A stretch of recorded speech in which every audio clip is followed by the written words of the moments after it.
வணக்கம் ஃப்ரெண்ட்ஸ். நம்ம இந்த வீடியோவில் என்ன பார்க்க போகிறோம்னா, போஸ்ட் ஆஃபீஸ் ஜிடிஎஸ் தரப்புலேருந்து இப்போது ரிக்ரூட்மெண்ட்டுக்கான அனௌன்ஸ்மெண்ட் வெளியிட்டாங்க. நிறைய பேர் பார்த்தீங்கன்னா ஆன்லைனில் அப்ளை பண்ண ஆரம்பிச்சிருப்பீங்க.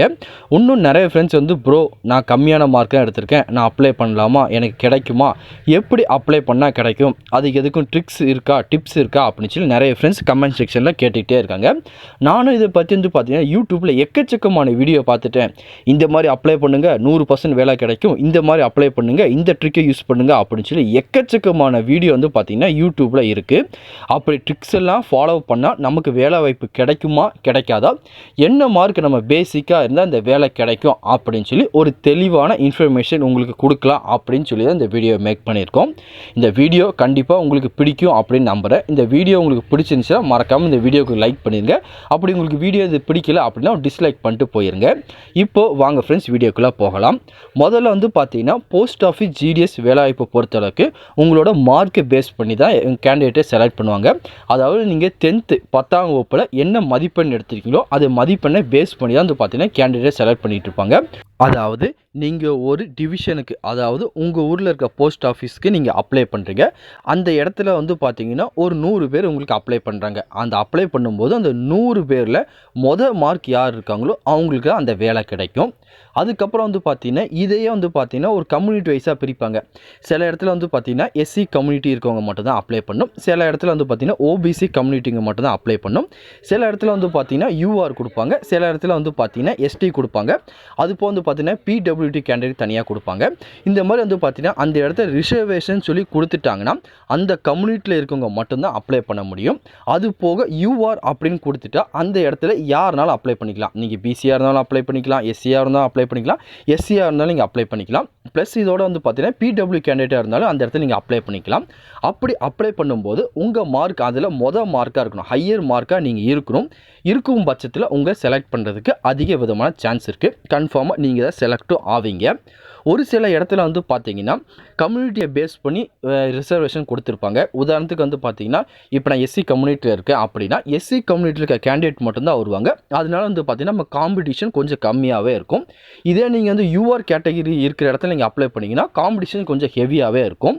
அதனால் பார்த்தீங்கன்னா மேக்ஸிமம் நீங்கள் என்ன கம்யூனிட்டி அப்ளை பண்ண போகிறீங்களோ அந்த கம்யூனிட்டியில் அந்த வேக்கன்சி இருக்கா அப்படின்னு சொல்லி பார்த்துட்டு நீங்கள் அப்ளை பண்ணுங்கள்.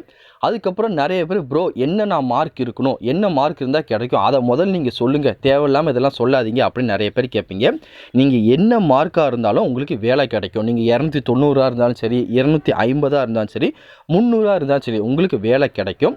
ஒன்ஸ் பார்த்தீங்கன்னா நீங்கள் அப்ளை பண்ணுற பிளேஸில் உங்கள் மார்க் மார்க்காக இருக்கணும். அப்படி இருக்கும் பட்சத்தில் உங்களுக்கு இந்த வேலை கிடைக்கும். அதுக்கப்புறம் ப்ரோ நான் அப்படிலாம் இல்லை ப்ரோ, அப்படி எப்படி கிடைக்கும் அப்படின்னு சொன்னீங்கன்னா மொத்தமாக பார்த்தீங்கன்னா போஸ்ட் ஆஃபீஸில் போன தடவை 7 லிஸ்ட் வெளியிட்டிருக்காங்க. ஃபஸ்ட்டு லிஸ்ட்டில் பார்த்தீங்கன்னா ஹையராக இருக்க மார்க் கேண்டிடேட்டை செலக்ட் பண்ணுவாங்க. அவங்ககிட்ட மேபி பார்த்தீங்கன்னா ஏதாச்சும் டாக்குமெண்ட் கரெக்டாக இல்லாமல் இருக்கலாம், நேம் மிஸ்டேக்காக இருக்கலாம், ஏதாச்சும் ஒரு காரணத்துக்காக பார்த்தீங்கன்னா அந்த கேண்டிடேட் ரிஜெக்ட் ஆகிருப்பார். அப்படி இல்லை அந்த கேண்டிடேட்டுக்கு அந்த ஒர்க்கு பிடிக்காமல் இருக்கலாம். 1 மந்தில் ஜாயின் பண்ணி வேண்டாம் அப்படின்னு சொல்லி அந்த கேண்டிடேட் அந்த ஒர்க்கில் நின்றுவாங்க. அப்படி நிற்கும் பட்சத்தில் உங்கள் மார்க் அதில் 2வது இடத்துல இருந்துச்சுன்னா உங்களுக்கு கிடைக்கிறதுக்கு சான்ஸ் இருக்குது. அதனால் முடிஞ்ச அளவுக்கு இந்த வேலைவாய்ப்புக்கு எல்லாருமே நீங்கள் அப்ளை பண்ணிங்க. ஏன்னா பார்த்தீங்கன்னா போன வாட்டியே ஒரு 6 லிஸ்ட்டு வெளியிருந்தாங்க.